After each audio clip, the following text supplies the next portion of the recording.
It looks like we are recording. People are all trying to get in. Dink, dink, dink, dink. Hi, everyone. Welcome. I'm David McGuire. I'm the director and founder of Shark Stewards. We fight for sharks. Our mission is to save endangered sharks and rays from overfishing and the wildlife trade and protecting critical marine habitat. And this is kind of a live show that, well, not a live show, a recorded show, thankfully. So I can actually edit it. We have people coming in. So hopefully please come in mute if you are coming in late. And so we just started, and this is our Art for Sharks broadcast. If you want to add comments, we're actually streaming this privately, and it's not going on Instagram as I had hoped, because Instagram doesn't let you do that, apparently. But this will go on our YouTube channel. It will be shareable on social media.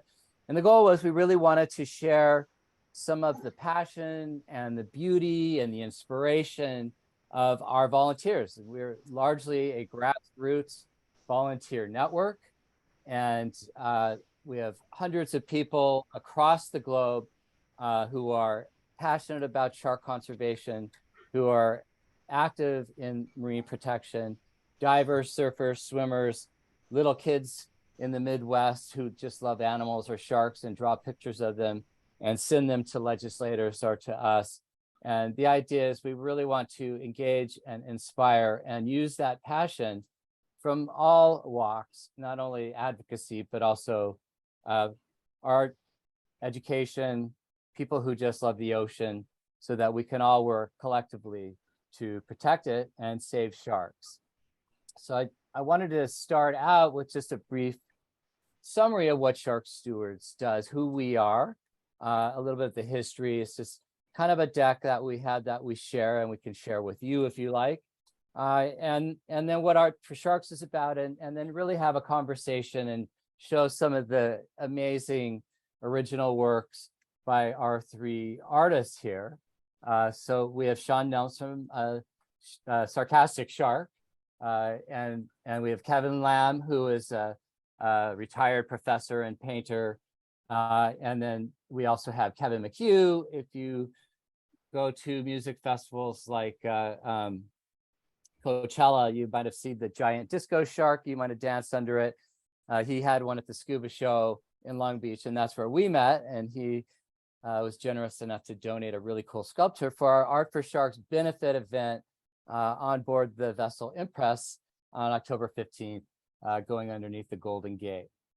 So I just would like to share our deck here a little bit, and just talk about who we are and why we do what we do and how we do it and how you can help. So Art for Sharks itself was an inspiration by one of our board members, Pamela Ordonez Morris, and she's an artist herself. And we did an art event live in San Francisco pre-COVID, and then started doing conversations and having artists contribute their muse, share their passion and their art over COVID. And now we're continuing, and we're going to resume with our first real live event, but on a boat, because what's more fun than being on a boat? So Art for Sharks is really a awareness program to engage artists, and especially kids also, to make art themselves, and to use that passion towards conservation. So Shark Stewards works in science, and we work in education, and we apply both of those towards advocacy and political change. This is a great slide that Gautam, our board member, made. It's really about protecting history and hundreds of millions of years of evolution. Sharks have been around as a lineage of elasmobranchs for about 450 million years, or at least cartilaginous fish predating the elasmobranchi. They've survived 5 great extinction events. Unfortunately, they are now in the 6th extinction event, the age of the Anthropocene, which has really occurred about the last 100 years since the Industrial Revolution, and we started making a lot, manufacturing and polluting and killing especially large-scale open ocean fishing, industrial fishing after World War II, to the point that 77% of shark species have been fished out. 77% of sharks among all species have been fished out. 1/3 of all shark species are threatened with extinction. And that's really only in the past 50 or 60 years ago. Sharks are not highly speciose, so they're actually even more vulnerable because they cannot recover as quickly, both reproductively, biologically in the short term, but also evolutionarily. They also have a critical role in the ocean ecosystem. Some of the large apex predators, like the white sharks, the makos, the blue sharks, they eat the sick, the stupid, and the slow, leaving behind the fast, the quick, and the smart, and healthier prey populations. They maintain the balance in food webs and ecosystems such as coral reefs, seagrass systems, macrocystis or giant kelp beds. They maintain the trophic level balance, removing those apex predators or removing the mesopredators, the middle predators, or even the bottom, the mudsuckers, the rays, or the bottom feeders, has an impact on the structure, the integrity, and the resilience of the rest of the marine food web. So it's important, if we want to eat as humans, that we have healthy ecosystems, and by protecting sharks, we can actually help protect prey species that humans also like to eat. Sharks also help reverse climate, or at least mitigate climate change. They themselves are a source of blue carbon. So a whale shark that might be 35, 40 tons, if it goes offshores and dies, it's not killed, it's not finned, it sinks down to the bottom, and you've just fixed 40 tons, which is a lot of trees. They also play an important role in seagrass beds, which actually are a very small percentage of marine biota, or in the phyta, the plant world, but they have a significant impact in sequestering carbon.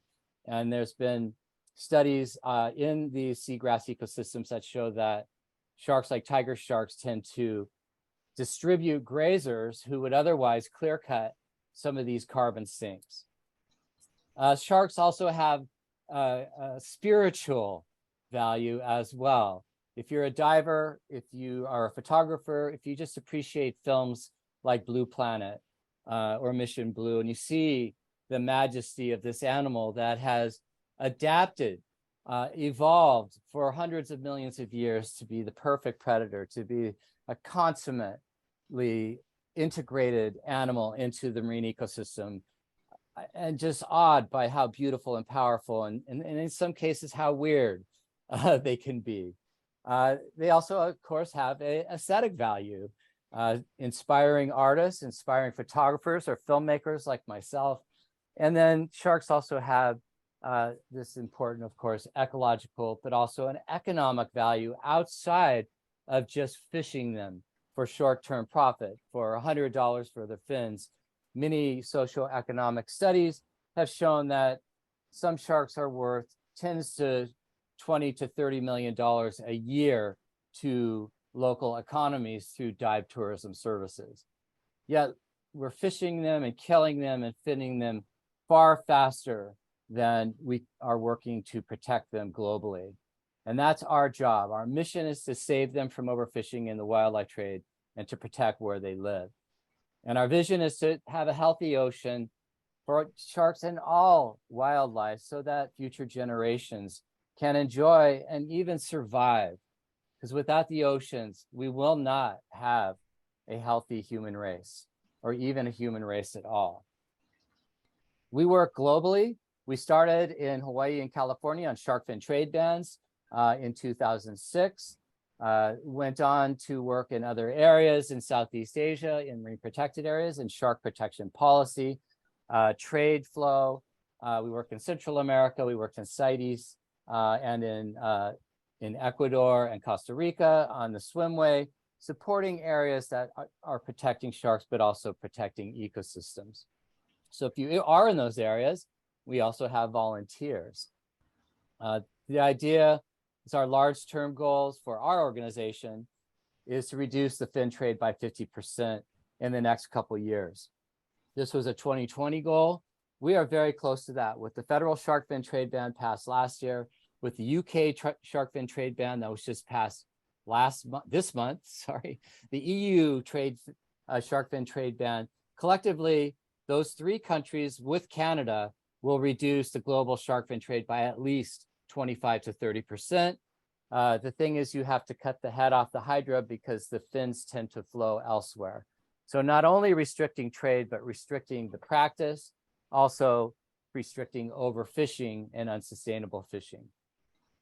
And to increase marine protected areas to achieve the United Nations goals, the goal set by the Convention of Biological Diversity, to protect 30% of our oceans by 2030. Part of the work that we are doing as Shark Stewards is working with NOAA and the National Marine Sanctuary to establish 3 Pacific marine sanctuaries that would actually help America already achieve that 30% goal. That could happen as soon as 2034. The goal really is to stop the wildlife trade of particularly endangered species like hammerhead sharks, oceanic white tips, manta rays. These animal parts, even though they are listed under CITES Appendix 2 as a trade convention, they are so highly valued and coveted. They are still poached, they're still caught, they're mislabeled. We need to protect them from trade. We need to protect them under Endangered Species Act. Our goal is to uplist several species, those 3 groups I just mentioned, under the Convention of International Trade of Endangered Species to Appendix 1, meaning essentially no global take by 2025 when CITES next meets, and join the 100 other or so sharks and rays that we were able to list at Panama under CITES Appendix 2 last year. And then just working at home, wherever you live, whatever you do, especially kids, we can reduce the risk to the ocean by minimizing plastic pollution and marine debris. And that's particularly significant when you're on the windward shore of an island nation or island state like Hawaii, where I am now, but we see it wherever we are, plastic in waterways, on schoolyards and parks, and we can reduce that at the source by cleaning it up. But one of our major campaigns with the Earth Island Institute is actually legal lawsuits against the 10 largest single-use plastic manufacturers, Coca-Cola being one of the biggest ones, to hold manufacturers accountable to stop using virgin plastic. And if you're going to make plastic products, if you have to make plastic products, and we still do, is to increase recycling and reuse, because less than 9% of all plastics that have been manufactured, and we're talking hundreds of millions of tons, have been recycled. So we work in advocacy. We actually sometimes hold up signs out in front of City Hall or state capitals. We solicit signatures through petitions. We write letters to governments. We introduce petitions. We actually introduce regulations and laws like the California shark fin trade ban and the federal shark fin trade ban. And we support other policies reducing plastic pollution and marine debris. Really building networks is a key word, working collaboratively with local peoples, communities, even fishing groups or fishermen, and other stakeholders to protect the ocean. We apply science towards all of those. So we are very much a science-based organization, although we are passionate and in some cases artistic.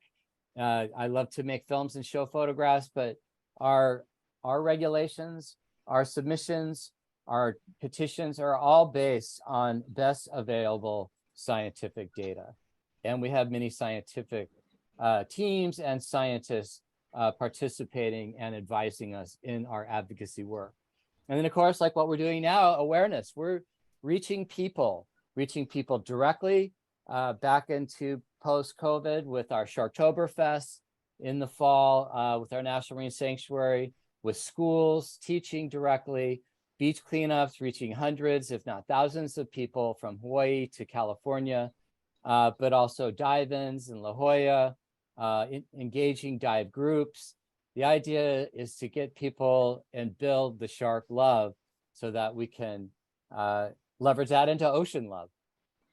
So we've been around since 2006, so now 17 years, and starting out helping support the first Marine National Monument, the first shark fin ban that I know of, established in the appropriately named town of Tiburon, California. We introduced the first North American shark fin trade ban in California and here in Hawaii, and also establishing a network of California marine protected areas, which I'm still a co-chair on a state committee. We work in Southeast Asia. I'm a co-founder of a nonprofit in Malaysia, helped establish marine protected areas in Malaysia and also now Indonesia, a hope spot on Timor-Leste. We've got volunteers collecting data on shark fin trade in Southeast Asia, working to create more protected areas for sharks. And in our youth programs, we've received several awards, including the President's Environmental Achievement Award, with a film that we helped advise with the school in California, also recognized for the best youth volunteer group in a national park by the National Park System. I think that was in 2019. And recently, some huge goals or huge victories and goals achieved. The U.S. Shark Fin Sales Trade Elimination Act that was passed and signed by President Biden in December last year. That was 4 Congresses, a couple of rejections, a president who said he would not sign it previous to this one. That was a long, hard fight. And it essentially says, we care about not just U.S. sharks, we care about the world sharks. We don't want to see endangered species coming through our ports or traded by American people or countries or businesses or companies or businesses in the US.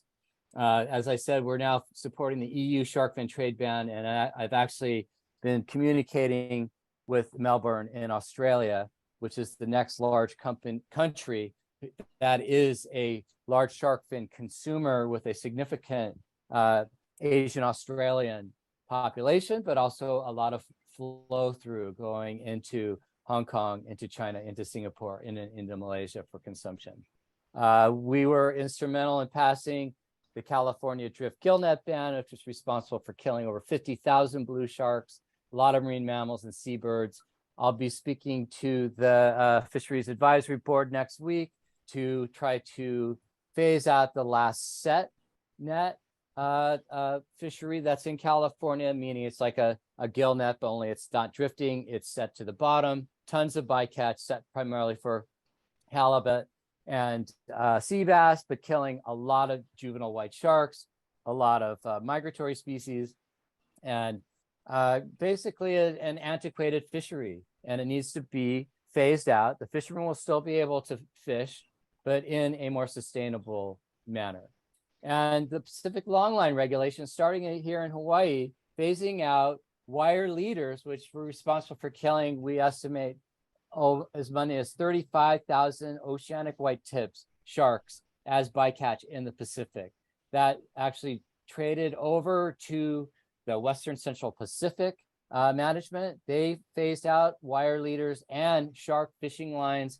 Our goal is to protect critically endangered oceanic white tips and trying to add this fisheries management gear policy to the Eastern Pacific in 2024. So it takes a lot of people, but there are a lot of people who care, like you listening, like you on this call. So it's not just me and my mom and my best friends like you, but it's also a lot of volunteers, a lot of partners, grantees and donors, government partners, university partners, conservation partners like Mission Blue, Sylvia Earle, dive centers especially, and also filmmaking production, which is a big part of how we are able to share our message. So some of our programs I pretty much have already discussed. Media development is a big part of our advocacy campaign. We have a mechanism and we have a strategy on how we do that. And then there are also helps needed. So over here on your left, my right, are the help needed column, how you can help wherever you live most of the time. We have many active petitions. We're an activist organization where you can add your voice, where you can print it out and share it, build our news list, build our social media, sign our active petitions to National Oceanographic and Atmospheric Administration for the 3 new sanctuaries I mentioned, drawing pictures, sending them to legislators, sending letters to your legislators. If you want to know who your legislator or regulator is, we have a site for that. Some of our other programs are very community-based, like California Shark Watch, as well as the Hawaii Shark Program, where we're engaging divers, but also community scientists, evaluating and collecting data on catch, on just observations in the wild, catch and release, catch and kill. In the California Shark Watch, we're applying this towards regulation of chumming and large shark catch gear and gaffs on public piers and beaches. That's going to be a regulation. We do have some active needs here. We lost our program lead for Shark Watch. We do have, if you go to our website, there's a QR code. If you're a diver, you can submit a photograph of a shark you see, which helps the data, the science in, such as the Seven Gale Project in La Jolla Cove, or in Hawaii with the oceanic white tip and the tiger shark project. So a lot of this community science can actually be applied towards long-term scientific data monitoring, as well as applying that towards advocacy. So I haven't gone through all the programs and all the program needs, but we do have some short-term program funding goals. A large part of our funding is through grants. I am entirely paid through grants, not through donations. All donations go directly to program. The California Shark Watch program is also an in-school education program, as well as community outreach, such as our Sharktoberfest with our National Marine Sanctuary. But it's also to, we'd like to develop an app. We now have a QR code where people can add data, but an app development would actually be a lot more effective in trying to collect this data and probably reach a much larger footprint. And that would include gamification and something that's a little bit more entertaining and educational. And we've worked with the Berkeley Fung Institute. I've been advising students for 4 semesters, and they've come up with ideas. They've come up with prototypes, and they've come up with some the bones, if you will, for an app. So the students have gone a long way towards helping us towards designing this, but we kind of need to carry it over into the actual final code writing if you're a coder. The Art for Sharks, which we're talking about now, we're going to segue into our artists very soon. It's an education program. It supports our beach cleanup programs. We've been working with schools here in Hawaii. We've already done 3 events with well over 100 youth, including many underserved youth, a summer shark or summer ocean camp, working with local communities and divers, cleaning the beach, but also working with schools.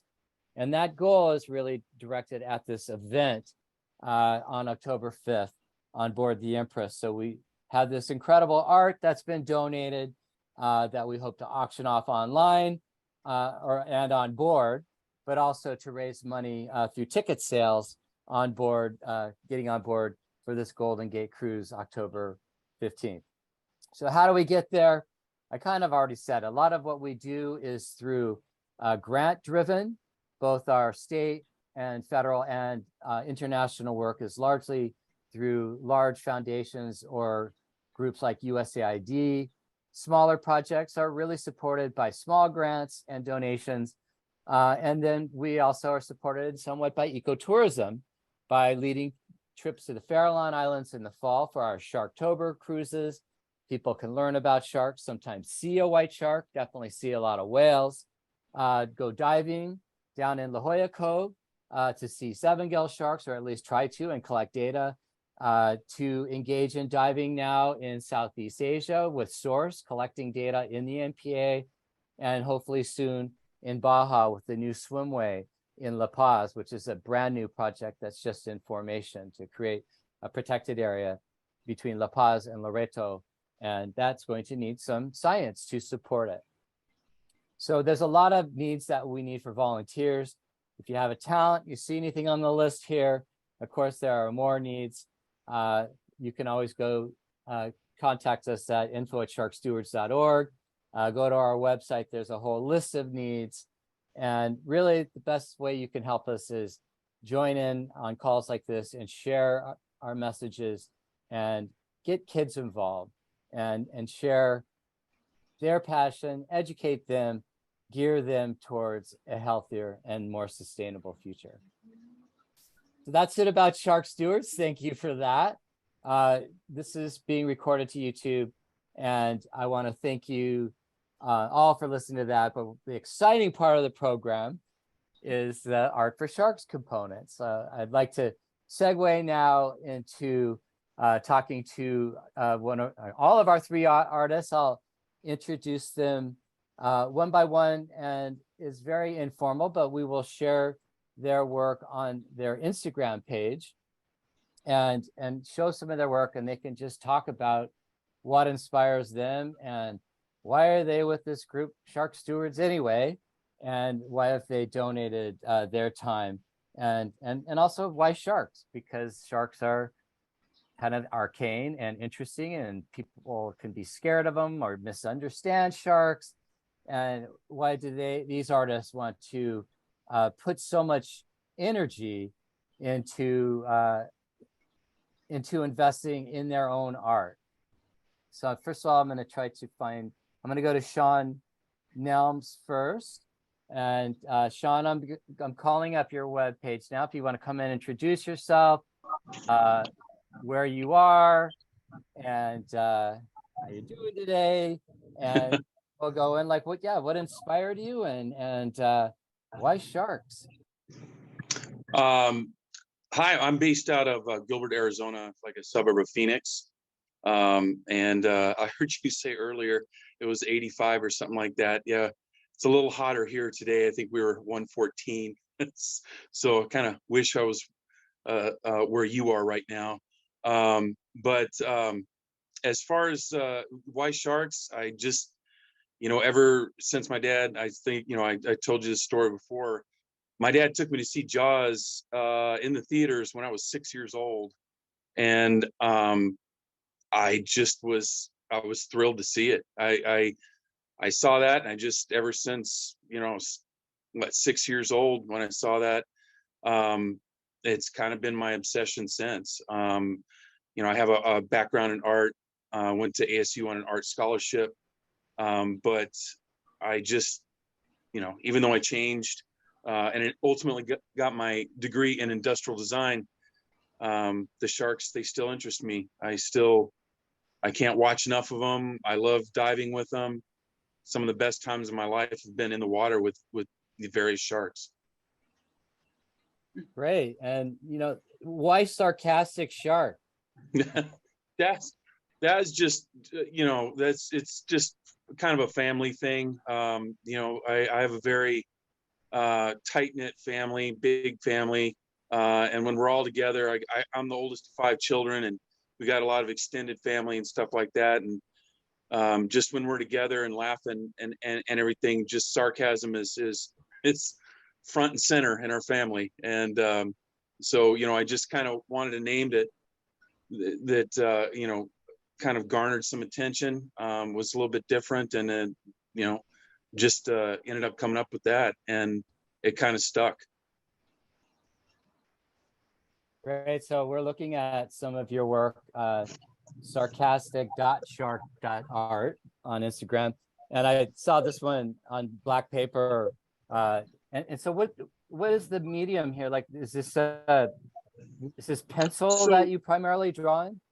Yeah, those are the ones on the black paper are Prismacolor, just Prismacolor pencils, like colored pencils, and like 2 of them, the hammerhead in the upper right and the sand tiger in the lower left, are literally just a white Prismacolor on black paper, so like monochromatic, and it's just, I'm trying to kind of really show the figure ground relationship, the shade and shadow coming down on them. And in the other two, on the upper left, blue, and the lower right, another sand tiger, just added a little bit more color to kind of punch it off of the page. Those, and I try different mediums. I try different things. I've tried watercolor. Most of my art is in the Prismacolor. I learned kind of a technique in industrial design that kind of shows you it's more of a product design, but I've kind of taken that approach towards sharks, and I like it because it's a very dynamic type of way to kind of introduce my subject matter to other people, instead of just kind of a static. I like mixing up the angles, mixing up the perspective, and kind of mixing up the color. Yeah, you said you had a background. I mean, I really love how it glows, but the other thing that stands out to me as a marine biologist and a shark biologist is that you're anatomically correct. I mean, your sharks are really detailed. You've got the jaw extension of the white shark, really beautiful. But the other thing is that here's the Ampulia lorenzini. Yes. But also you said you had a background in our conversation Friday of industrial design, and, yes. And that comes out a little bit. It expresses itself a little bit, I think, like in this sort of shark coming out of the paper, or maybe the backgrounds, which are really cool. The first ones that I saw, I think, you had this sort of wash thing. Yeah. You commented that, like how, I mean, you work in tiles, right? In the tile industry. I work in I import hand carved stone from Mexico and Italy. Yeah. And so that's the company I started 23 years ago. I've been in the business even longer than that, but I just make my money, through that company. But my passion is, it has always been the sharks. And you see this, what you have up right there. I really like that one because, sometimes people ask me, and I'm sure you're going to ask the other artists, where do you get your inspiration? How do you figure out what you're going to draw, what you're going to illustrate, what you're going to put on paper? It's tons of things. It's not any one thing. I could have a dream about something. I could be driving down the street and see something that makes me think of something. It makes me eventually get to where I'm at. And this hammerhead that you're showing right now, that's just one where one day it came into my head. I just want to do like this wash on the background of pastel, and then use that pastel color to come through as far as the top color, the top tone of the shark. And so, I just executed it, and I just loved the way it came out. Yeah, it is super. I mean, this is almost like reminds me of watercolors that I've done a little bit, but Dana Lamb, who's on here, does a lot. But here, this looks like, in a way, it's like you're a diver at the top of the surface looking down. That's what the rays of light kind of look like. It's exactly what I was shooting for. When I remember, I've seen it a few times out diving with blues and makos, and I just started doing a test, and I put that up yesterday because when I did it, I untaped it, and I looked at it. I'm like, that looks exactly like what I remember when I was out with the blues and the makos. Yeah. So I really like the way that came out. Well, nice work. You captured it. I mean, especially, less so in California, if you're a diver in California and you're in the giant kelp beds, which unfortunately have suffered because of warm sea surface temperatures, but you get the god light, the cathedral light filtering down. But especially here, well, I'll share some pictures with you at another time with the oceanic whitetips, and we're free diving out in 5,000 feet of water. We're not going 5,000 feet, but we're at the skin of the surface, but going down maybe 50, 60, 70, and trying to get underneath them. And you get that backlighting, that sort of cathedral light. And that's exactly it. You get those rays. There's almost nothing. I mean, it is my cathedral. It's something that's extraordinary, beautiful, and spiritual even. Agreed. So, well, cool. Well, thanks so much. I want to. Thank you. Yeah, really fun. I enjoyed Honored this. to be here. So next in line here, I've got Kevin McHugh from Manhattan, and Kevin is a sculptor and an artist. He works mostly in I don't know if you did that tattoo, but Kevin did the Disco Shark. That's where we met at the dive show. He's also an educator. He works with Boys and Girls Club, which is actually a group that we're starting to work with in Southern California, trying to reach underserved girls, and in our case, try to educate them about the ocean. They get involved with beach cleanups and try to kind of get them into a better, healthier outdoor environment. So Kevin, welcome. We've got your official Disco Shark Instagram up. Thank you for having me. This has been incredibly, I've learned a lot already. Yeah, so I live in Manhattan, born and raised. From a large family of 7 siblings, and we were all fishermen going out of Sheepshead Bay in Brooklyn and the Long Island Sound. My dad actually died catching a fish in the Long Island Sound a long time ago. I also saw Jaws when I was younger, but I was definitely traumatized by it, and it took me a long time to get around to the concept of shark love. I was in the music business. I managed DJs for a long time, and they became their own rock stars, and I got to travel the world with them, but it was very unfulfilling. So I wanted to age out gracefully. I found this place where I work now. It's called the Lower East Side Girls Club. We're actually not affiliated with any other boys or girls club. We're a standalone, kick-ass organization that the city government is using as a, like a kind of like a launching place for other places to learn.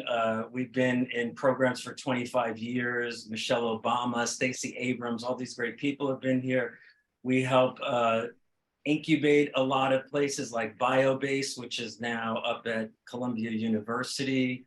We are incubating cafeteria culture, which works with all the young kids in the city schools here. They got styrofoam out of all of the public school cafeterias. They have this great documentary called Microplastic Madness. They collect plastic and garbage from all the local waterways and actually give the local city government like real data on, what's happening in the soil per square inch. And so I came into this organization in about 2016. I started my art somewhere around 2012 as like, I don't know, kind of like thinking about my dad and different things, and these trophy fish were a part of my life, and I wasn't really a big fan of them.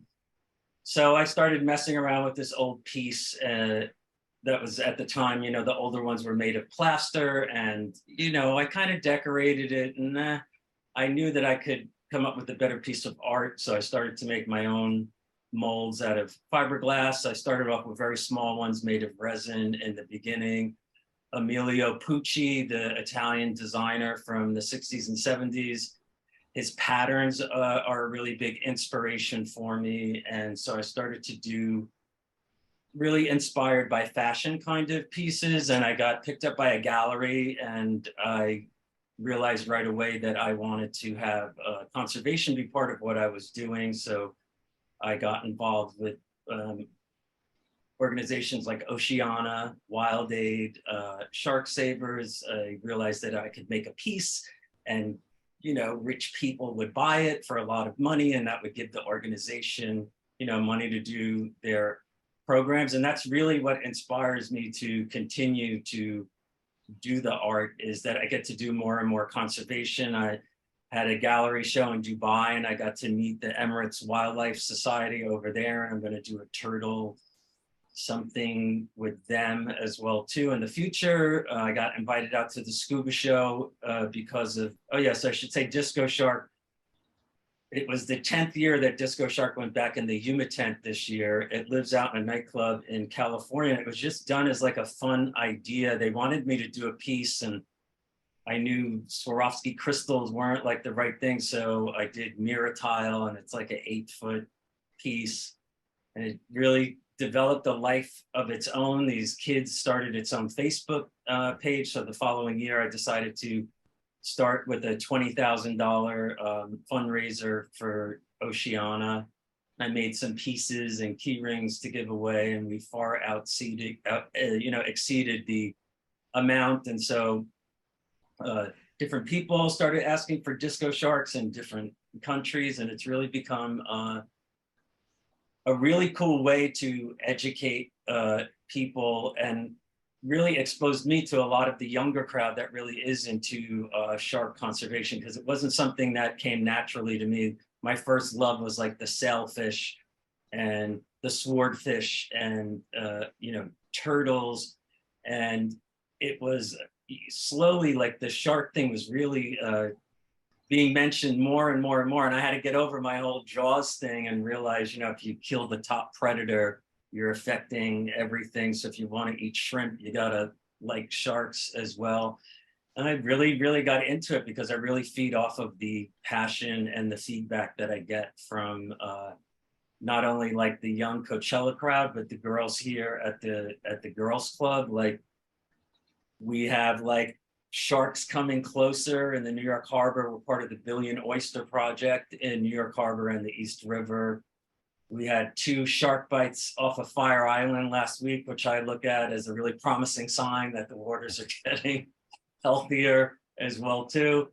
And the young girls here, even though we're on the Lower East Side and they're underserved and they live in the housing projects right across the street, they understand that candy wrappers go down the sewer and go out the East River right behind their apartment building, and goes right out into the harbor and affects all the marine life. So I've gotten to do a lot of projects with the girls here, and in turn we've done a lot of civic activism, not only for clean waterways, but we're big on composting and zero waste and a lot of different things like that. So I'm so lucky that I kind of came out of the nightclub and into the girls club, and my art is able to really, I actually, I don't have time to put 70,000 Swarovski crystals on a piece if I get a commission. I've actually trained some of the high school and alumni girls here and pay them a really great wage, and they can help me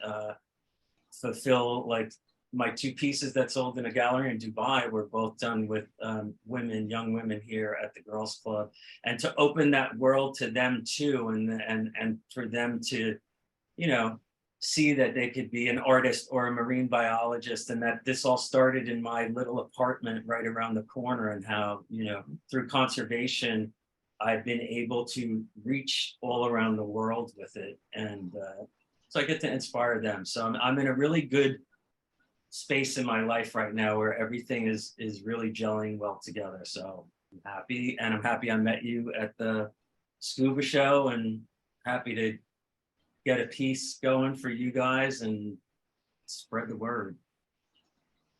Yeah, that's really great. I mean, what an evolution. That's a great story. And we're all influenced by our past to where we are today.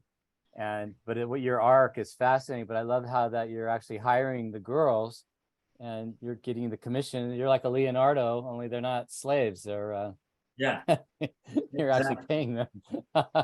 So you've got your proteges as well. Yeah, it was really great to meet you, and Rafa be right across from you at the dive show is actually one of the most fun things. And have the disco shark up over the dive pool. I don't know if that's in this Instagram, but also it's on mine. There's 2 guys somewhere around the world that have disco shark tattoos. I don't even know them. Oh, well, and thing. The funny thing was, during COVID, I made disco sharks for 4 different couples over the course of maybe 3 years, who were like young kids who met under the Disco Shark in 2015 or 2016, and then were getting married and wanted me to make like a smaller version of Disco Shark for their wedding. So I actually had 4 Disco Shark wedding commissions over Wow, COVID. that's shark love. I love Yeah, it. yeah, real shark I love. love Under the Disco Shark. So here you are with one of your pieces, and so you have sort of an armature, and then is that fiberglass, and then you glue the crystals or the Fiberglass. mirrors on? I've done some with wire and foam. That one is a just a more, I want to say, basic kind of fiberglass that I did, but it also has about 120 screws inserted into it that spikes come out of as well too. And that was kind of like this nod to like Christian Louboutin shoes that are crystal and spike, but also I looked at it as like protection for the shark in a way, like stop killing me. And President Biden really is holding a disco shark Yeah, I saw that. You in that mentioned picture, and it's Michelle really random. Obama in a girls' I club. didn't even repost it at the time because I didn't want to be political, but the shark lives at a club in LA, and when he was running for president, he met with the Nightlife Association out there because they wanted to increase their hours from 2 a.m. to 4 a.m. or something. And the guy threw my little disco shark in his arms, I guess, and he picked it up. I had nothing to do with it, but it was just a very funny photo. Yeah, that's pretty wild. Well, you get around, man. Well, yeah, it was really fun to be across from you guys at the dive show, and maybe see you at the next one. And thank you so much for your donation of the sculpture, which is, yeah, we're gonna have to meet our campaign goals because you've got value there. You get a lot of money for your work, which is fantastic, and it's great you're working with the girls. That's really noteworthy. Yeah, So and we're I gonna also, like not just sharks, I did a lionfish activation at Art Basel one year in Miami with Whole Foods. They're trying to get people to eat the lionfish to get them out of, the water down there because they're killing everything. So they made like lionfish ceviche, and we're teaching people how to cook them and stuff. So, I sharks are my fave right now, but I'm always, open to work with any kind of marine life that that needs protection. Right. Well, thank you so much. Really fun Yeah. to know you, and maybe we'll see you in LA or New York. So that was Kevin McHugh and Disco Shark. So our third artist is Dana Lamb, and his Instagram is Dana James Lamb, and he is I found him through his watercolors, or he found us through our Art for Sharks, and he wanted to volunteer. I told him about Art for Sharks, and he had one of his pieces in our Art for Sharks event in Sausalito last year, and he's donated a piece for our cruise on October 15th. Of course, he does a lot of animation, cartoon type drawings. He's working on a book, because I was looking through his Instagram and said, hey, Dana, like I don't see any sharks on there. You have all this other new work. So he posted a few since that email or text to Dana. So welcome, Dana, from the foothills in California, and tell us about your work and how you're doing. Great. Thanks, David. Thanks for letting me be here. And I'm really honored also to be working, sharing this space with Sean and Kevin too. I like both their work a lot. It's just kind of fun. But the reason I'm here is that for 2 factors. Number one was that when I was about 12 years old, I was living in Libya, North Africa, because my dad was in the Air Force, and we were assigned there. And we lived on base, and we lived right across the Mediterranean, right on the ocean. So it was just like perfect for a 12-year-old kid. Is there, you had the whole beach to yourself practically. But he and I were snorkeling out there together, and we were about 12 feet of water, and all of a sudden I looked down, and the bottom looked normal, and suddenly it just shifted, and a big nurse shark kind of lifted up from the sand and started drifting off. And at the time it was, I wasn't really scared of sharks. I wasn't smart enough to be scared of sharks, I suppose, but I was just really, really deeply impressed how beautiful they were. It was just a nurse shark, so it wouldn't have hurt us anyway. But anyway, then the second factor was just that I was a drawing kid all my life, because I was a cartoonist when I was a little kid, and then that moved on to school, and I was trying to figure out how to make a living making pictures. And but the shark thing never left me. So I went ahead and got a degree in illustration, and then I started working commercially and worked for several decades for a variety of clients.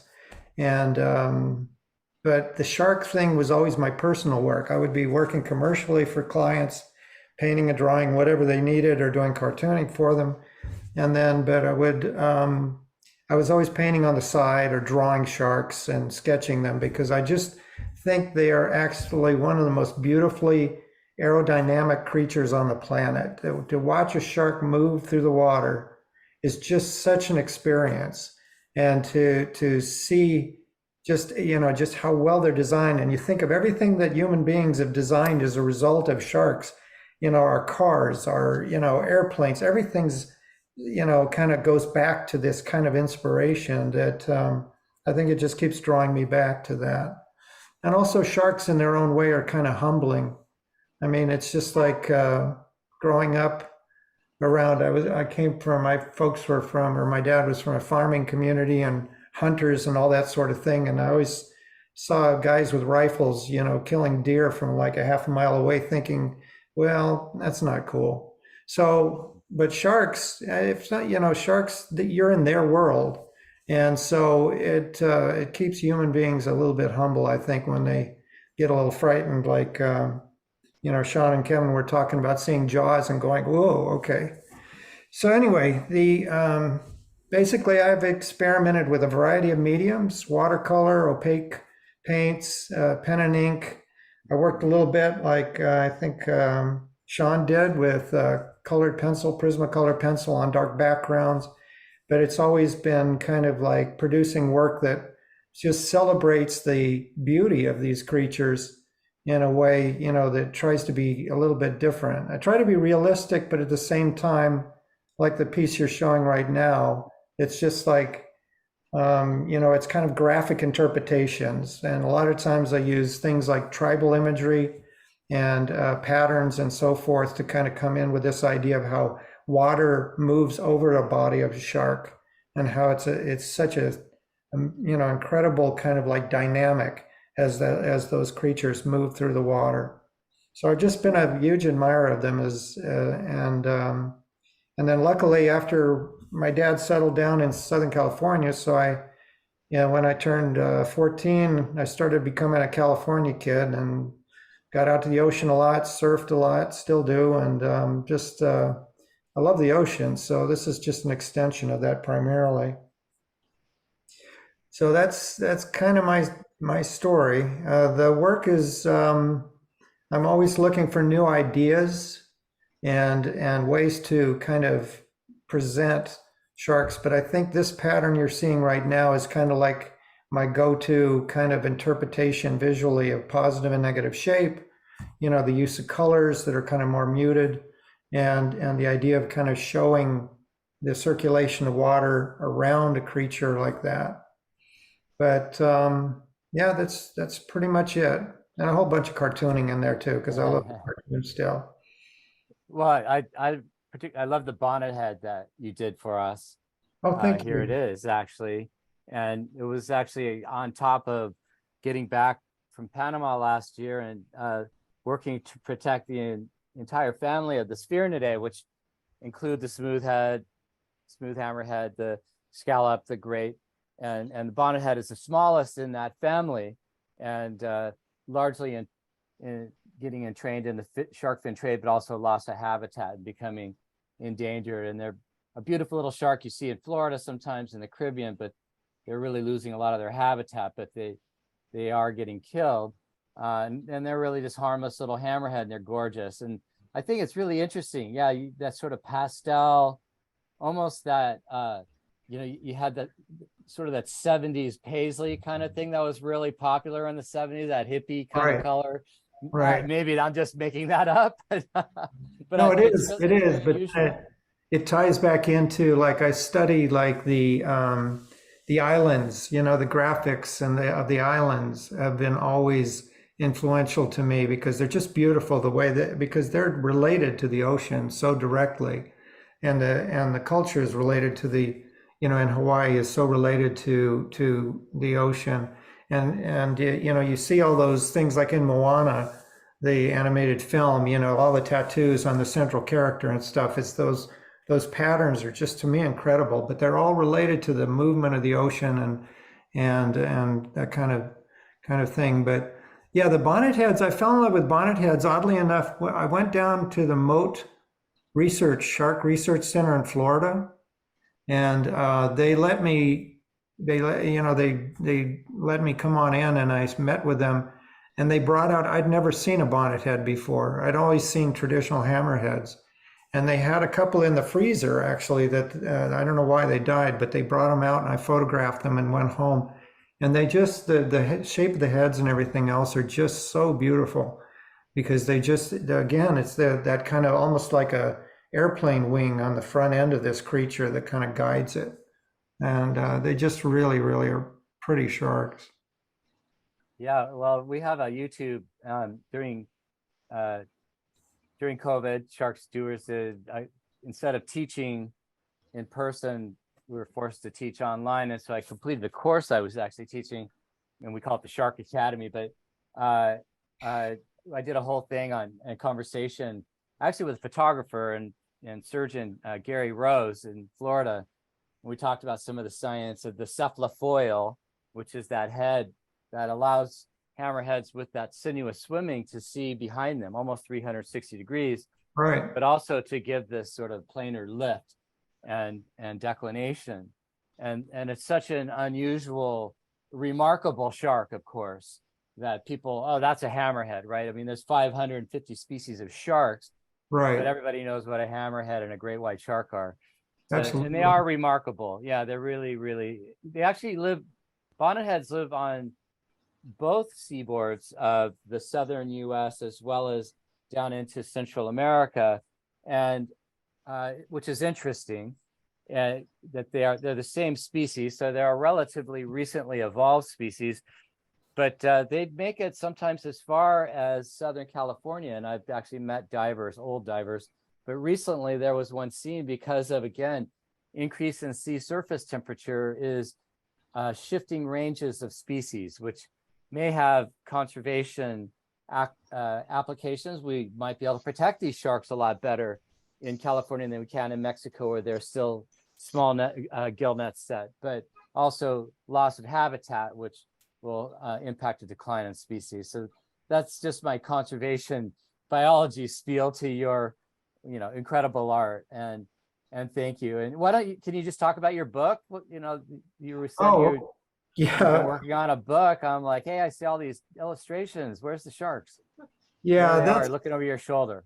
Yeah. No, I've always felt their presence. Let's just put it that way. They keep me accurate. The book is actually going to be for middle school kids, and it's a story about drawing kids and they're military brats. So I write from whence I came. So. But basically, it's a couple of young kids that are just kind of surviving and living on a military base, and all of a sudden something kind of amazing happens where they actually cross paths with Leonardo da Vinci. You guys were talking about Leonardo before, and so there's this little bit of a time travel mix into it, and it's almost completed. It'll be published, I think, in about the next 4 months. And so I'm pretty excited about that. But here's the deal. It's just that I've been drawing, I have filled sketchbooks for the last 30, 40 years. And 20 years ago, I came up with this idea, and I've been drawing characters and scenes and everything else. I even traveled to Italy. I went to study Da Vinci's life, and I went to the places that he lived, and took a lot of photographs, and so I was building a show concept with the book originally, and then a friend of mine said, well, just finish it as a book. So that's what I've been doing for the last 2 years, is writing it, but using all those sketches are going to be in the book. And I think it's down toward the bottom a little bit. You scan down, Maybe it's down there. Yeah, there we go. Oh, yeah, just passed it. The kid in the center there and the drawing on the right, that's a scene from the book where Da Vinci shows him the ability, what kind of device he uses to travel in time. So, my apologies. It's not related to sharks as much as I love them, but I just am. I have, a short attention span, and I'm constantly working on a variety of projects at any one time. So it just is the way it's going. And the little girl next door, I mean, if you go to the picture next door to it, right here, that's the young girl. That's the one of three central characters. And so it's, drawing, the love of drawing and the kind of the love of adventure. That's what I'm trying to present to kids. That's great. Well, I look forward to seeing. It's called the Codex Kids. Yeah, the Codex Kids. Codex is Leonardo he's one of the most well-documented artists in history, in that he drew and he wrote, and all of his notes were all these books, and they were in what they call a codex. And I think Bill Gates owns the one I used as the principal one, of the Codex Atlanticus. And so I've studied all of those books now for a number of years, and so I was using that as inspiration for the storyline. Oh, that's amazing. I mean, yeah, Leonardo himself is extraordinary, and an inventor and a scientist in his own right, and an anatomist. And but yeah, it's interesting you talk here about the foreshortening on the kids' hands, because in classical art, especially like sculpture, like Michelangelo's works, the scaling is so different because of perspective. Right, and exactly. And that happens in drawing too, right? In order to get that depth of field, and that's really interesting. Well, thank you so much, Dana. And thank you. I want to open it all up to the artists who are still with us, who want to talk to each other, ask questions. I was looking in the chat and didn't see anything except for something inappropriate from Jeff. No, just kidding. But yeah, so if Sean is still with us, and Kevin, or any of the people who are actually on the Zoom, you want to ask a question, you can put it in the chat, or you can just come in, unmute yourself, and just sort of finish up the show here. I just have a big smile on my face. I loved hearing the stories, and I loved hearing everything about what you guys do at Shark Stewards. I'm just really happy that I'm part of it. I agree. I just wanted to say it. I think sometimes I get so closed off in doing my own stuff. I don't get to hear the kind of stories that I heard from you guys, the other artists, and it's so amazing that everybody has this shared love of sharks, but it just presents itself in so many different ways. I mean, the disco shark, the way it took a life of, this kind of took off and had a life of its own, and created what it has created. It's kind of amazing. And then looking at Dana's sketches. I mean, I've always loved sketching as well, but his put mine to shame. But I love seeing the different types of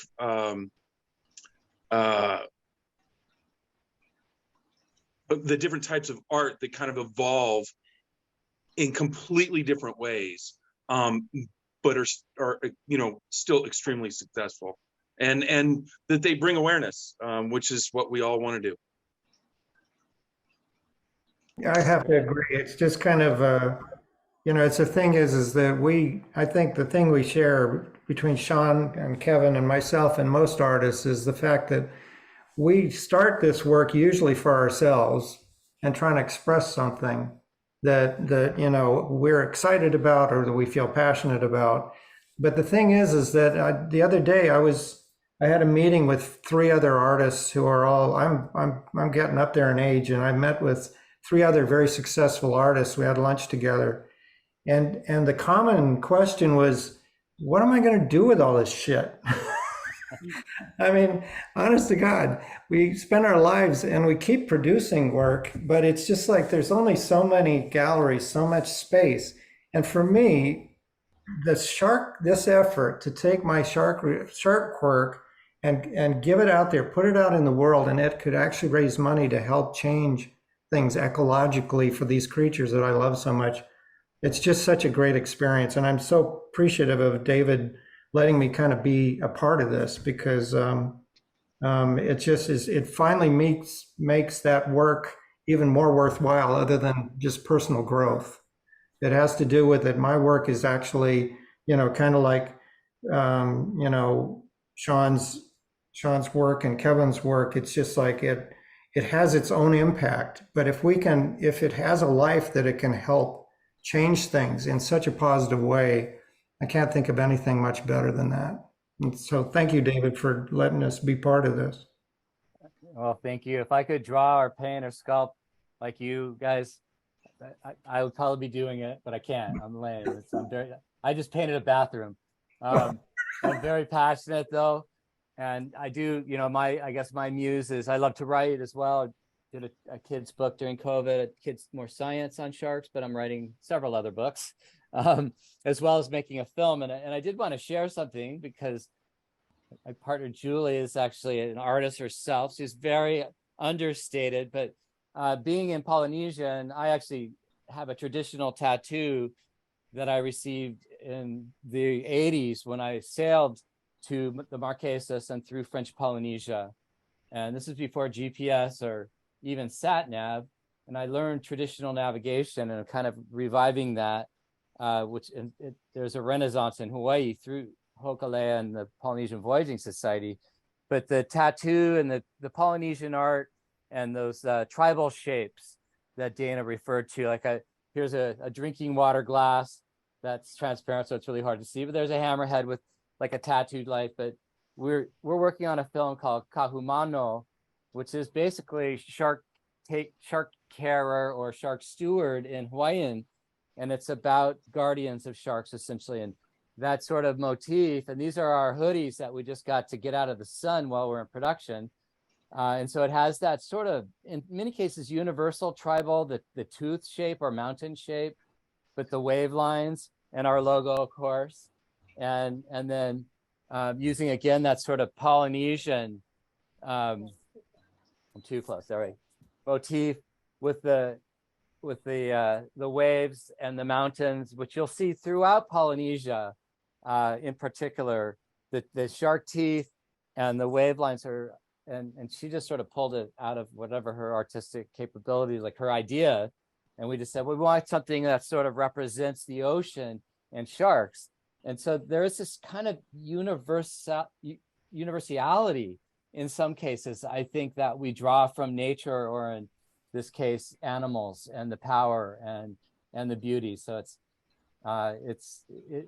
and that's the story I guess I try to tell through film or photography, is try to capture that. Like the shark behind me, I was not in a cage and just happened to encounter this shark and swam around one circle, and just really beautiful and non-aggressive. And it's not the Jaws typical shark shot you see. It's actually very placid and just sort of sometimes a little bit curious, but most time it's really difficult to get that close to a shark to see one, to get them within what I call photograph distance, which is in arm's length. So Gautam, he had raised his hand earlier since we are on Zoom. Do you have a question? Is he here? He might have left. Yeah. I think he said goodbye. Okay, so anyway, I did want to just go back. If you guys want to just keep talking, just share a little bit about sort of what we're trying to achieve with Art for Sharks, and besides sharing the word, but also we're doing this thing that's a little bit unusual, I think. And Kevin had mentioned raising money for Oceana and Wild Aid, and very effective, but large organizations with a lot of lawyers and big expensive offices and a lot of overhead. And Some of these nonprofits, you can tear your dollar and take 90% of it off, and the rest goes to programming. With us, it's more than the opposite. So $15,000 for an art program is going to go to $15,000 of effective outreach and education for kids. So we have a very low overhead, no rent, and a lot of volunteer power, and only like 1.5 staff. I'm trying to hire a staff person actually through this new grant that we got. But all of our hands-on funding is actually, we fund ourselves, and the rest of any kind of donations, either through small donations or through Art for Sharks. So this is a really fun idea. These are our campaigns on our website, but October 15th, we will be on the beautiful Empress, going underneath the Goilden Gate Bridge, hopefully seeing some humpback whales that are still around. This is the season that we lead people out to the Farallon Islands, called Sharktober. Farallon Islands, if you don't know it, is actually one of the few epicenters or aggregations of large great white sharks. And really the largest great white sharks, like this female, go there to feed on the pinniped colonies. And of course, now that it's a protected area, it has lots of food, and you can't hunt these sharks. There was just a shark video sent to me by a bystander coming into the Goilden Gate, and he thought it was a white shark. And I looked at it and I said, I thought it looked like because of the phone resolution, I thought it was a adult bull sea lion, California sea lion, catching a salmon. But then on closer look, and he swore it was pinkish, it was probably a salmon shark. So on our cruise, we might see salmon sharks, sometimes thresher sharks jumping out, but we'll have a lot of these artists, as well as hors d'oeuvres and imbibements. I didn't get Sean's on here on our webpage, but I will. And this is a drawing by Madison Klee, who is also an artist who is contributing, and she will be hopefully aboard with a large print that she's done, a little bit more stylistic. And there's Dana's work and Kevin. So if you want to learn more on how to join us to get aboard on October 15th, if you actually want to go to the Farallons, we will be going out the day before. So a whole weekend of sharks on board, a couple of vessels, either looking at them in the water or looking at them on the canvas. So I do want to thank everybody. We've gone over about 15 minutes. I will edit this. It's saved on YouTube. If there's any more final comments or goodbyes, I want to thank you again, especially our audience, our supporters across the globe, protecting sharks and where they live with sharkstewards.org. Thank you very much, David. Really appreciate it. Yes, thank you very much. I enjoyed participating, and I look forward to the help I can provide in the future. Same for me. Thank you very much. It's been very inspiring. Thanks to all you artists. We admire your passion. You guys are great. And your work is great. And I have to give a shout out to my board members and volunteers too. So thank you, Mike and Jeff, who are still on, and Gautam, who was on earlier, and everybody who contributes their time and passion for sharks.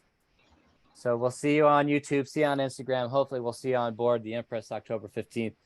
In the water, September 3rd, on Water Horse in La Jolla, looking for 7 gills to document, or at one of our Sharktober Fest events, our school outreach events, or some of our beach cleanups. So check us out.